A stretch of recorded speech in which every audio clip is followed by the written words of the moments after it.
इस फिल्म के ट्रेलर में एक सीन आता है ना, जो हमने देखा है, जिसमें ऐश्वर्या राय का कैरेक्टर सिंहासन, राज सिंहासन को देख रहा होता है। उसकी आंखों में एक ऐसी आग होती है कि वो सिंहासन पर बैठना चाहती है, राज करना चाहती है। और यही नहीं, फिल्म में जो वो सीन है उसमें वो हेलुसिनेट करने लगती है कि वो उस सिंहासन पर बैठी हुई है। यही इस फिल्म की पूरी कहानी है, यही इस फिल्म का पूरा ड्राइविंग फोर्स है कि नंदिनी जो कैरेक्टर है इस फिल्म में, वो इस राज गद्दी को कैसे पाती है, क्यों पाना चाहती है, उसके पीछे के क्या कॉजेज हैं। तो आज के वीडियो में हम डिटेल्ड एनालिसिस करेंगे, डिटेल्ड क्रिटिकल एनालिसिस करेंगे इस फिल्म का, जिसका नाम है PS1, जो रिलीज हुई है आज फाइनली। और मैंने इसको फर्स्ट डे फर्स्ट शो में देखा। मैं आपसे शेयर करूंगी कुछ ऐसे पॉइंट्स जिन पर शायद सबका ध्यान नहीं गया है। तो इस वीडियो को एंड तक जरूर देखिएगा, और अगर अभी तक मेरे चैनल को सब्सक्राइब नहीं किया है तो सब्सक्राइब कर लीजिए। तो सबसे पहले बात कर लेते हैं इस फिल्म की एनाटॉमी की, यानी कि इस फिल्म का एक्चुअली स्ट्रक्चर क्या है। तो फिल्म की कहानी है कल्कि कृष्णमूर्ति जी के एक महाउपन्यास के ऊपर, जो 40s और 50s के दशक में लिखा गया था और इतना पॉपुलर हुआ था कि इसकी मैगजीन्स थी, इसके 5-5 वर्जन्स थे, तब भी लोग इसको अपनी पुश्तों को सुनाते रहते थे। चोल वंश जो था हमारे भारत के स्वर्णिम इतिहास का एक ऐसा हिस्सा है जिसने भारत को वो महिमा दिलाई, वो प्रसिद्धि दिलाई, वो यश दिलाया पूरी दुनिया में, जो आज भारत के पास है। सिंहासन एक है, उसको चाहने वाले, उसको पाने वाले बहुत सारे हैं, लेकिन इन सब में एक है ऐसी राजनीतिज्ञ जिसका नाम है नंदिनी, और जिसके ही इर्द गिर्द ये सारी कहानी बुनी गई है। मणिरत्नम, ऐश्वर्या राय, विक्रम, ये तीनों का जो कॉम्बो है हमने पहले भी देखा था रावण फिल्म में, और वहीं से पता लग गया था कि ऐश्वर्या राय की ब्यूटी को किस तरीके से कैप्चर करते हैं मणिरत्नम, और कितनी हावी रहती है ये इस तरीके की पर्सनैलिटी डायरेक्टर्स पर। हमने पहले भी देखा है ऐश्वर्या राय और संजय लीला भंसाली का भी कुछ इसी तरीके का टेम्पो होता था, कुछ इसी तरीके का कनेक्शन होता था कि संजय लीला भंसाली अपने हर कैरेक्टर में, अपनी हर मूवी में ऐश्वर्या राय बच्चन को ही कास्ट करना चाहते थे, क्योंकि she is very talented and she is very beautiful. Maniratnam ने जिस एंगल से या जिस दृष्टिकोण से देखा है इस कहानी को, वो सिर्फ और सिर्फ नंदिनी के किरदार से देखा है, और ये जस्टिफाई करने की भी कोशिश की जाएगी आगे के जो पार्ट है उसमें, कि क्या नंदिनी वाकई में उस सिंहासन की असली दावेदार थी। ऐसा हो सकता है, लेकिन कहानी में अभी तक जो ये देखने को मिलता है वो यही है कि नंदिनी कैसे अपने दिमाग से, अपने मैनिपुलेशन से उस पूरे राज परिवार को चला रही होती है। एक्चुअली आपको ये इतना रिक्वेस्ट करूँगी, थोड़ा सा फिल्म देखने से पहले थोड़ी सी हिस्ट्री पढ़ के जाना, ताकि आपके लिए ईजी रहे कनेक्ट करना। चोला और पांड्याज में भी एक तरीके की बहुत ज़्यादा दुश्मनी थी, एक दूसरे का सर काटने को तैयार रहते थे, और वही एंगल इसमें भी दिखाया गया है। तो दुश्मन बहुत सारे हैं, दावेदार भी बहुत सारे हैं, राज सिंहासन है सिर्फ एक। अब इस फिल्म के स्ट्रेंथ्स के बारे में मैं बात करती हूँ। ये अगर मैं इसको नॉवल की तरह ना देखूँ, एक फिल्म की तरह देखूँ, तो इसकी कुछ ऐसी स्ट्रेंथ्स हैं जिनको देखकर वाकई में मज़ा आया। सबसे ज़्यादा इंपॉर्टेंट जो चीज़ थी वो कहानी, जिसको इतनी ब्यूटीफुली मणिरत्नम ने अडेप्ट किया है। तो जब कहानी ही इतनी वास्ट है, उस कहानी में सब प्लॉट्स बहुत सारे हैं, ये भी एक इसकी स्ट्रेंथ है कि हर एक कैरेक्टर की अपनी कहानी है। और जो इसकी कास्टिंग है वो माइंड ब्लोइंग है। मतलब जब विक्रम का सीन आता है, जब विक्रम की एंट्री होती है ना, देखकर तालियां सीटियां जरूर हुई होंगी साउथ में, आई am sure.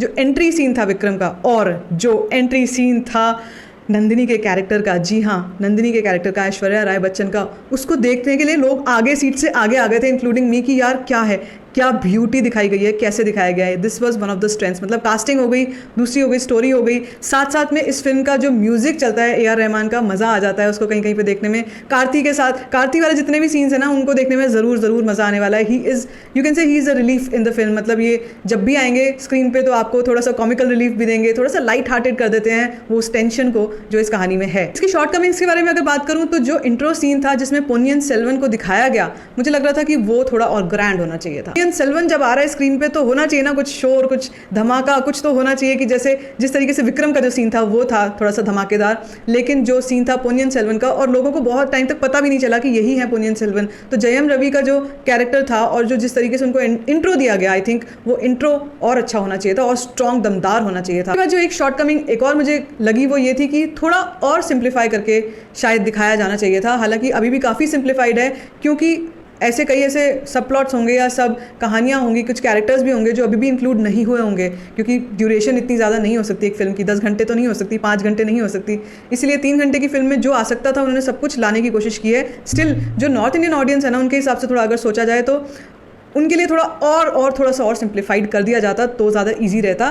But for me, जो मैं आपको बता रही हूँ, अगर आप जाएंगे, आप नॉर्थ इंडिया से बिलोंग करते हैं, थोड़ा सा पढ़ के जाइएगा, आपके लिए इजी रहेगा इस फिल्म से कनेक्ट करना। ये एक और मुझे शॉर्ट कमिंग लगी। साथ में जो हाई पॉइंट्स थे फिल्म के वो ये थे, सबसे इंपॉर्टेंट, जब नंदिनी और कार्तिक मिलते हैं राजमहल में, I was actually waiting for that scene कि मतलब कब रिवील होगा। हालांकि इंट्रो सीन आ चुका था नंदिनी का, लेकिन उसमें एक्चुअली वो दिखती हैं properly. She is timeless, I think she is timeless beauty. और उसमें बोला गया है रूप और मेधा, जी हाँ, यानी कि ब्यूटी एंड ब्रेन्स दोनों हैं उस कैरेक्टर में, and it can be a deadly combination.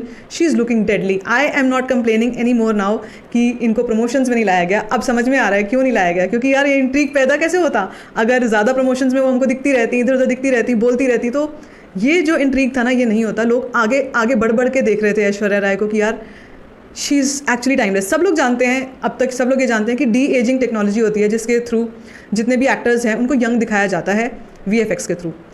लेकिन फिर भी यार कितना यंग दिखा लोगे, इतना ब्यूटीफुल कैसे दिखा लोगे। She is timeless. और उनकी जो नीली आंखें हैं ना वो पूरी फिल्म में बात करती हैं आपसे, एक्चुअली बात करती हैं। तो सबसे हाई पॉइंट्स तो मुझे वही लगे कि ऐश्वर्या राय बच्चन जब जब स्क्रीन पे आई, जब जब स्क्रीन पे आई उन्होंने आग लगाई है। एक और जो स्ट्रेंथ लगी वो थे विक्रम और ऐश्वर्या राय की ना ये जो रावण वाली केमिस्ट्री है मुझे यहाँ पर देखने को मिली। एक इसमें भी लव स्टोरी वाला एंगल था। मुझे नहीं पता है कि सच में इस नॉवल में था वो या नहीं था, लेकिन यहाँ पर इस फिल्म में ज़रूर है। तो वो भी काफ़ी इंट्रीगिंग लग रहा था, वो भी काफ़ी एक मतलब एक ना कुछ वाइब्स दे रहा था कि okay now this is what is happening. एक और जो सबसे बड़ी स्ट्रेंथ थी, सबसे बड़ा हाई पॉइंट था, वो था क्लाइमैक्स। साउथ की फिल्मों का एक मैंने आपको बता रखा है कि साउथ की फिल्में जो है ना वो लास्ट सीन तक कुछ भी हो सकता है, तो बैठ के जम के देखते रहना। तो PS2 जब लिखा हुआ भी आ गया उसके बाद भी सीन्स आए, और जो आए उन्होंने होश उड़ा दिया था, लिटरली होश उड़ा दिया था मेरा। अब मैं PS2 का वेट करने के लिए ना बेचैन हो रही हूँ, कब आएगी सीरियसली। ये एक इसका हाई पॉइंट था। लो पॉइंट्स की जो मैं बात कर रही हूँ वो ये था कि I wanted more of Nandini. मुझे लग रहा था कि नंदिनी और होनी चाहिए थी, अगर नंदिनी के ही ऊपर बेस्ड है ये सब कुछ। तो और दूसरी चीज़ ये कि जो बाकी कैरेक्टर्स थे, जैसे त्रिशा का कैरेक्टर था, वो मुझे लग रहा था थोड़ा सा और उसको थोड़ा सा और वेटरन नहीं कह सकते, लेकिन उसको थोड़ा सा और सीजन्ड किसी एक्टर को अगर और लिया जाता शायद वहाँ पर मुझे थोड़ा सा लैकिंग लगा। लेकिन still she has done justice to her character, वो भी अच्छी लग रही हैं। ओवरऑल जो है फिल्म में स्ट्रेंथ्स ज़्यादा हैं और शॉर्ट कमिंग्स कम हैं, तो ओवरऑल ये फिल्म बहुत बहुत एंटरटेन करने वाली है, आपको बहुत ही मज़ा आएगा। और जो मेन मुझे शॉर्ट कमिंग या लो पॉइंट लगा वो ये था कि पोनियन सेल्वन ना अंडर प्ले क्यों कर रहे हैं। मुझे ऐसा लग रहा था कि ही इज़ अंडर प्लेइंग। कुछ तो मतलब कुछ होना चाहिए ना, वो मार धाड़ वाला ऐसा वाला सीन जिसमें देखकर मजा आए कि यार ये है hero, he is the hero of this story. But right now so far हमको आदित्य करिकलन यानी विक्रम का कैरेक्टर हमको मेन वो लग रहे हैं। बट जो लास्ट सीन्स हैं उनमें पता चल गया है कि पोनियन सेल्वन ही असली हीरो हैं, और उसके पीछे की एक बहुत ही बड़ी बहुत ही इंटरेस्टिंग कहानी होने वाली है। तो ये देखने के लिए मैं काफ़ी एक्साइटेड हूँ। ओवरऑल फिल्म को बिल्कुल भी मिस मत करना। It is one of the cleanest, one of the most important films on history. अपने बच्चों के साथ जाइए, अपनी फैमिली के साथ जाइए, इसको एंजॉय कीजिए, थारली एंजॉय करेंगे। Cinematography VFX top notch level है। इतना पैसा खर्च किया है वो दिख रहा है कि इतना पैसा खर्च किया है, टॉप नॉच लेवल है।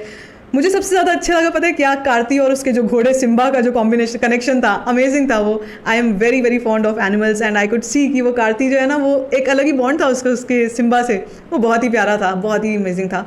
बहुत सारी ऐसे और भी चीज़ें थी जो फिल्म में आपको बहुत पसंद आएंगी, जैसे कॉस्ट्यूम्स हैं, सेट्स हैं, ज्वेलरी है। अच्छा ये उन फिल्म्स में से है जिसमें कॉस्ट्यूम के ऊपर इतना प्रमोशन नहीं हुआ कि कॉस्ट्यूम इतनी महंगी महंगी पहनी गई होंगी, लेकिन ऐसी पहनी है जी, वैसी पहनी है, ऐसी ज्वेलरी बनाई है कि इसमें ये तो 25 किलो का लहंगा पहना है, ये सब नहीं है इसमें। यहाँ पर कहानी है, कहानी पर बात होगी। तो यही इस फिल्म की USP है कि कहानी पर बात हो रही है, नंदिनी पर बात हो रही है, और जो मणि रत्नम जी का इन्फैचुएशन है ना ऐश्वर्या राय बच्चन को लेकर, वो साफ साफ दिखता है। वो आपको भी देखने को मिलेगा और मज़ा आएगा देखने में। तो इस फिल्म को किसी भी हालत में मिस मत कीजिएगा। Go and watch this film with your family. I am sure you are gonna love it, enjoy it. It is an original film, support an original film. If you like this video, give it a thumbs up, don't forget to share it, and don't forget to subscribe to my channel, which is called Storyfying Shit.